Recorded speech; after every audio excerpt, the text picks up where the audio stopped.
This is fan fiction only.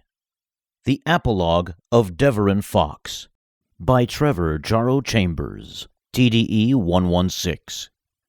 The story as follows is an account of the life of Deveren Foxx, who is known to very few by that name. He is more widely known by another name, a name which inspires fear and terror. But that is for later. The early life and childhood of Deveren is of little note. He was born to Clodagh and Marine Foxx and had a younger brother named Kibiri. The Foxes lived on the planet Magneta, located far outside of the known galaxy. Clodagh was a war hero and a military advisor to Her Majesty of Julif, while Marine was a stay-at-home mother obsessed with collecting rare jewelry. Kibiri was born with a rare nerve disorder, preventing him from feeling any pain, as well as making his bones incredibly dense and giving him almost super strength. But Kibiri's tale is one to be told some other time. Deveren put all of his effort into his various hobbies and jobs. The thing he loved to do most was work on spacecraft. It didn't matter what type or how fast. If it had an engine and it flew, he could fix it. Deveren was quite adept at working with his hands, and he could repair nearly anything put in front of him. He gained the attention of a veteran Alliance Navy pilot while he was doing some repairs on his ship, and the pilot took Deveren under his wing and taught him to fly. Deveren showed such skill that he was recruited into the Alliance Navy, quickly advancing through the ranks. Deveren quickly became recognized as the best pilot in the Magnetan Alliance Navy. Royal Blood and Lost Guardian. On a cool, calm autumn night, Deveren was taking a walk through the palace grounds, as he did on occasion. Being that his father was the Queen's military advisor, Deveren was well known around the palace. He began to walk along a small, burbling creek, enjoying the soothing sound.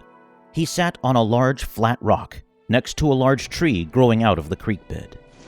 Out of nowhere, a speeder sped by, nearly hitting the tree and causing Deveren to dive to the ground to avoid being hit. He watched the speeder slow down and then descend into the nearby courtyard leading to the main palace doors. His father then exited the vehicle and began running towards the doors and disappeared inside.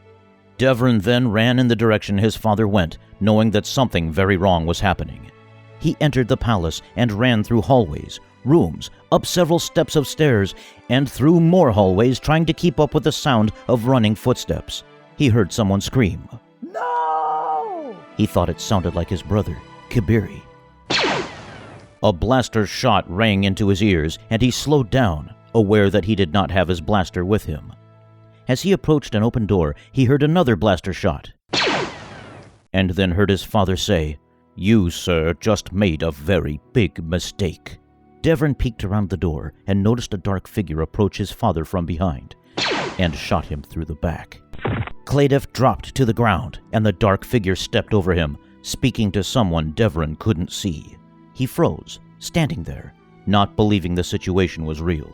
It was a dream. It had to be.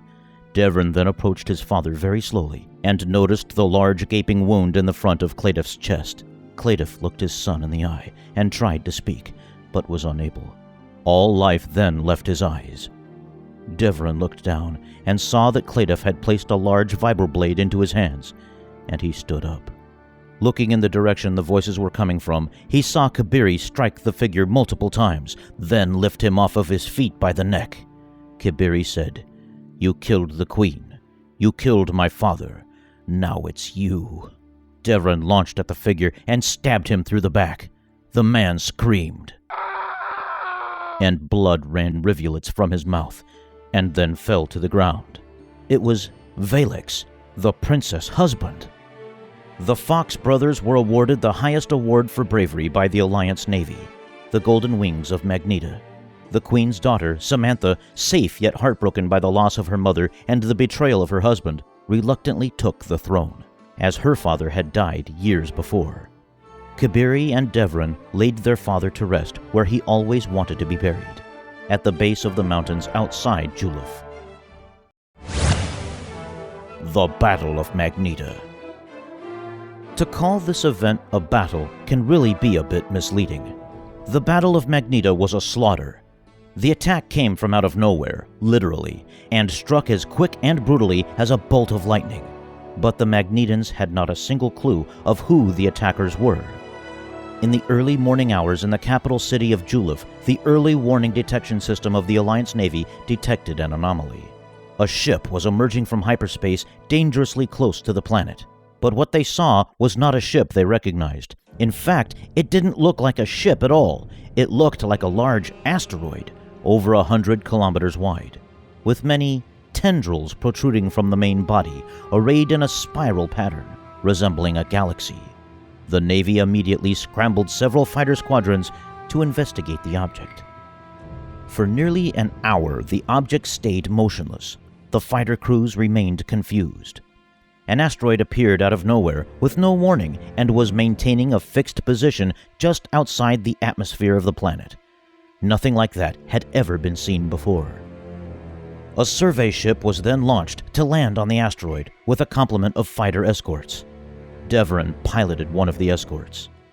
The survey ship orbited the asteroid several times with no unusual readings. It was just a hunk of rock, according to the equipment. The ship then descended to the surface of the asteroid in an effort to take physical samples of the object. As the ship neared the surface, it began to detect readings of extreme heat from several sources nearby. The equipment didn't have time to detect anything else. All of a sudden, the asteroid seemed to erupt. Molten magma began to erupt from dozens of large openings on the surface, all of which was aimed directly at the Navy ships. Instantly, the survey ship exploded in a massive fireball, along with one of the escorts and nearly half of the fighters. Deveren took evasive action and managed to evade the molten projectiles, and he noticed dozens of fighter-sized chunks of the asteroid emerging from a large crevice at an incredible speed. The chunks then arranged themselves into formation and began turning toward him and the remaining fighters. Those weren't rocks. They were moving of their own accord. The rock ships then began spewing molten magma as well, directed straight at the Navy ships. They were fighters. Deveren formed up with one of the Navy squadrons and began to attack the invaders, but they were no match. The rock fighters quickly outnumbered the Alliance Navy ships and were continuing to emerge from the bowels of the asteroid, along with ships much larger than the smaller fighters.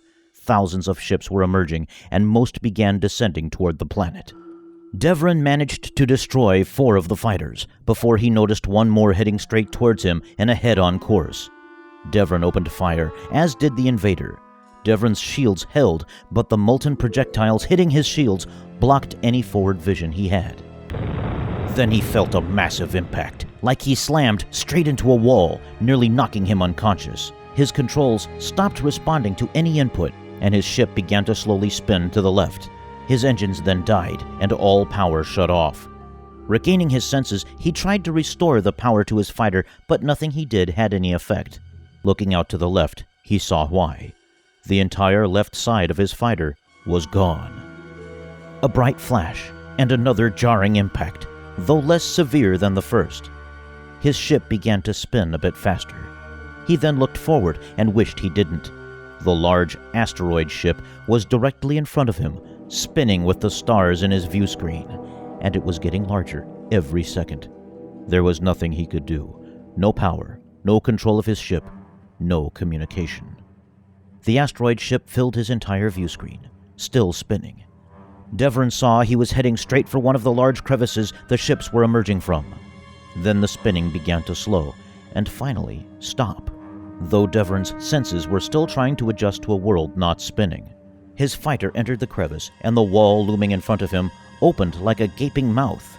His ship entered the opening, and the wall closed again. His ship stopped and slowly settled to the ground. He was in a large cavernous room. The cavern was empty, save for him and his ship. A small opening appeared in the wall directly in front of him, no bigger than the size of a dinner plate. He stared at the opening and then clutched at his ears as a high-pitched roar filled his head, seemingly from the inside.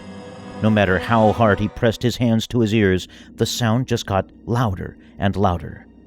Then everything went black.